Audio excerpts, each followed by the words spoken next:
Intervention ou dialogue? La communauté internationale tente depuis des mois de répondre à cette question, mais le temps presse et la situation en Syrie s'aggrave. Pour l'envoyé spécial de l'ONU pour la Syrie, les belligérants sont appelés à s'asseoir à la table des négociations.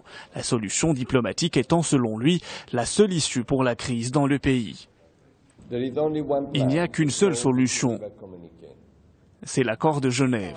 Sur cette base, les Syriens doivent discuter entre eux des sujets qui concernent l'avenir de leur pays, y compris de la question du terrorisme. Il n'y a pas de doute que nous faisons face au problème du terrorisme, mais en même temps, il ne peut y avoir de victoire contre le terrorisme que s'il y a une solution politique à la crise en Syrie.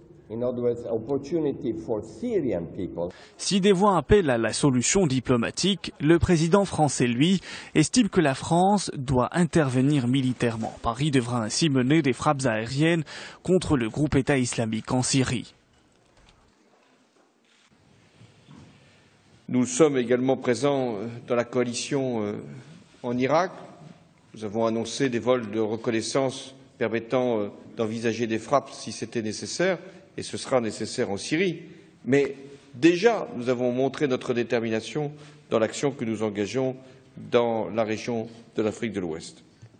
Il y a une semaine, François Hollande avait ordonné à l'armée française de mener des opérations aériennes de renseignement au-dessus de la Syrie, comme elle le fait depuis 1 an en Irak.